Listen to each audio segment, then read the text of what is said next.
selamat pagi. Saya Pagi. tidak lupa mengucapkan selamat Natal buat saudara-saudaraku yang merayakan Natal, dan mari bersama-sama kita menyambut eh, tahun baru 2023 yang tinggal menghitung beberapa jam ke Jam depan. saja. Ya, kita bersyukur 2022 banyak suka duka yang Tuhan izinkan untuk kita lalui, tapi satu hal yang luar biasa juga kita harus syukuri bahwa menanyakan saya apa-apa saja yang Ya, telah dilakukan di sepanjang tahun anugerah Tuhan 2022 ya, atas amanah yang sudah diberikan oleh masyarakat, khususnya masyarakat dari Balikpapan Tengah. Karena Pak Ben, saya dapil ya. diberikan amanah oleh masyarakat dari Balikpapan Tengah untuk mewakili di parlemen. Sekarang saya ada di Komisi 2 sebagai wakil ketua.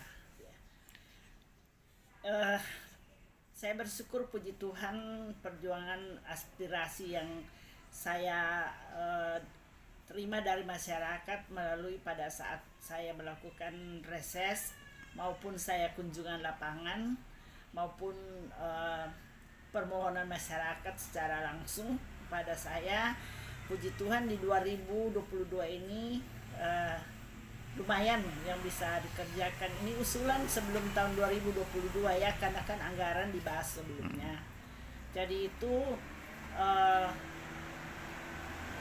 total dalam 2 termin ya, APBD murni dan perubahan yang sudah selesai juga dikerjakan itu bisa menyelesaikan 8 buah pekerjaan seminisasi, di mana di dalamnya dari 8 itu ada 2 rumah ibadah ya yang bisa diseminisasi, terus 3 drainase,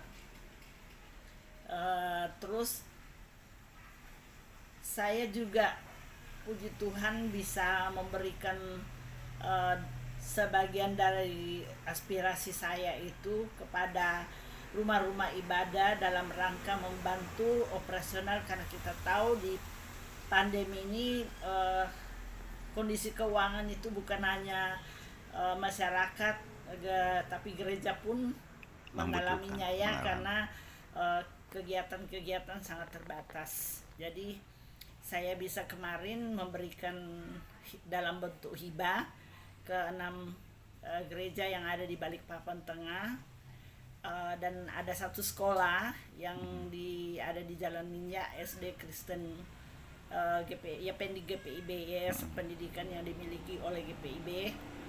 Terus saya juga bersyukur, puji Tuhan, setelah beberapa kali saya usulkan, akhirnya bisa dilakukan di APBD perubahan ini. Saya buat kanopi di SD Negeri 021 Karangjati, ada di panorama atas.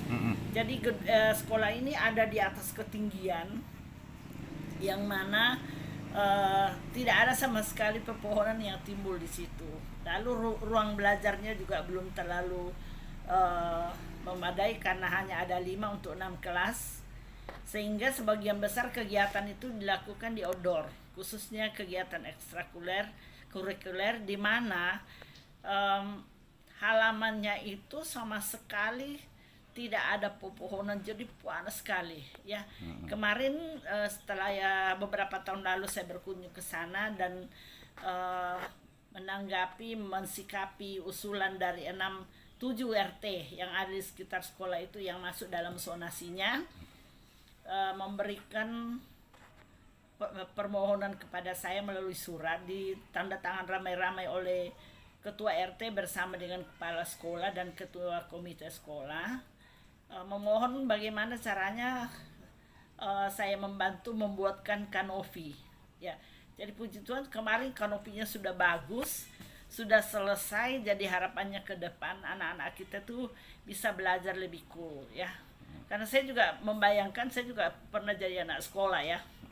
Sekolah di luar yang notabene panas-panas ya, walaupun itu hanya kegiatan ekstrakurikuler, bagaimana caranya mau masuk keadaan kondisi hawa aja panas, benar mungkin pelajaran bisa masuk ya Pak Beni ya. Jadi itu sudah selesai kemarin itu, dan tidak terbatas hanya bisa digunakan kepada kegiatan anak-anak sekolah. Ya, 7 RT juga itu sudah sepakat kemarin memanfaatkan kanopi tersebut.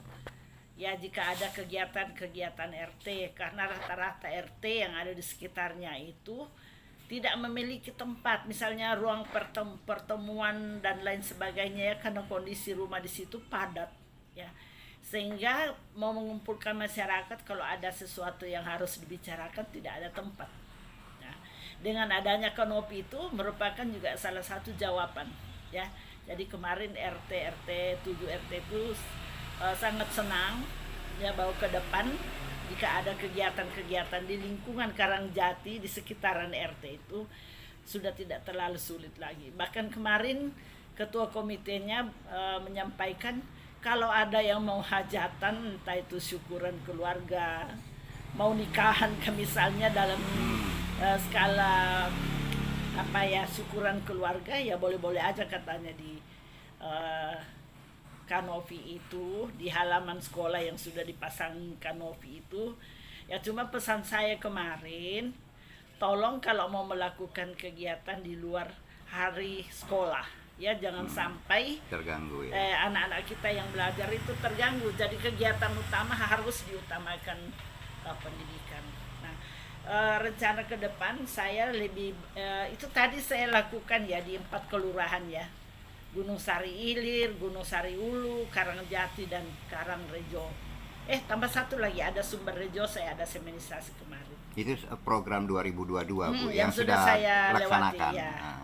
Jadi 5 kelurahan, terus ke depan masih berlanjut, tapi kemarin ini kan 2022 ya, kecenderungan cuaca ekstrim ya, sehingga agak terganggu di kelurahan Karangjati di sana kan ada di ketinggian, banyak sekali itu mengalami longsor-longsor. Ya, ada beberapa usulan ketua RT untuk perbaikan siring ya, jadi ada siring, ada posyandu, dan saya tetap konsisten.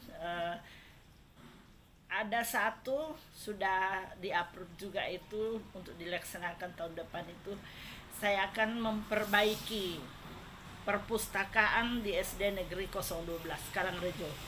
Ini yang program Ibu 2023 ya Bu ya.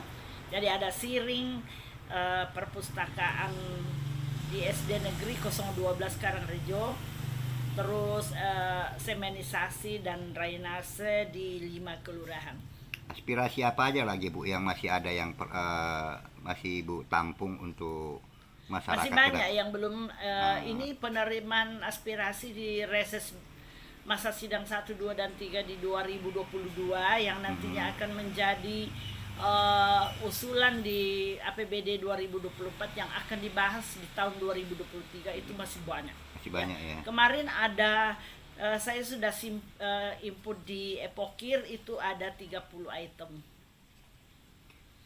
Harapan Ibu terakhir Bu dengan yang sudah dilaksanakan dan kemudian ke depannya ini, harapan terakhir. Harapan saya itu semoga apa yang sudah bisa dibuat, keperluan-kebutuhan masyarakat yang sudah terrealisir itu bisa memberikan dampak ya bagi masyarakat, khususnya yang banyak daerah lokasi RT kelurahan yang saya sudah kerjakan ini yang selama ini belum pernah tersentuh ya, belum pernah tersentuh. Secara khusus juga saya bersyukur bahwa selama ini rumah-rumah ibadah itu banyak yang belum mendapatkan kesempatan, tapi puji Tuhan di 2021-2022 sudah total ada 12 rumah ibadah yang sudah juga bisa menikmati bantuan pemerintah lewat hibah yang lewat aspirasi saya yang saya beri dalam bentuk hibah. Mungkin ada imbauan lagi terakhir buat masyarakat. ya himbauannya. terus mendukung program-program pemerintah ya. Jadi kalau kita mau lingkungan kita itu lebih baik ya, kita harusnya mendukung ya, mendukung pemerintah yang notabene pemerintah itu kita sendiri yang sudah memilihnya ya. Jangan lagi kita kontra tapi harusnya bersama-sama bersinergi membangun ya untuk Balikpapan lebih baik dari masa ke masa. Terkait juga dengan sudah ditetapkannya bahwa IKN akan pindah ke Kalimantan Timur yang mana Balikpapan adalah salah satu kota penyangga ya, bahkan diberi judul beranda ibu kota. Siap. Salah satu lagi kegiatan keluhan masyarakat yang sangat dominan adalah penyediaan air bersih ya. Dan itu juga merupakan salah satu dari program janji pilkada Bapak Wali Kota terpilih, bahwa penyediaan air bersih buat masyarakat Kota Balikpapan. Dan program itu pun juga sudah dituangkan dalam RPMJD Wali Kota 5 tahun ke depan. Kemarin saya reses di masa sidang 3 di Jalan Joko Tole, ada 7 RT kemarin. Ternyata 4 RT di Joko Tole itu RT 44, 45, 57 dan 58 belum sama sekali tersentuh yang namanya air bersih lewat PDAM. Jadi mereka tuh hanya menggunakan air tanah, di mana air tanah itu juga kan proses pengadaannya juga cukup mahal ya. Jadi bagi masyarakat yang mampu membuat sumur bor, lalu di tetangga sekeliling yang tidak mampu ya bisa minta bantuan dari tetangga yang punya sumur bor. Tapi lebih banyak mereka membeli air sumur yang biasa dijual dalam galon-galon itu ya, tandon ya. Tandon. Itu. Jadi memang itu salah satu beban hidup juga yang ekstra cost ya bagi masyarakat sekitar. Kemarin saya sudah menampung aspirasi mereka itu, dan saya sudah terima listnya, ada berapa ratus kakak, kurang lebih 200 kakak yang memang belum tersentuh dengan itu. Nah, hal itu saya sudah komunikasi dengan Bapak Wali Kota, dan bersyukur karena di dalam program pemerintah untuk APBD 2023 juga sudah ada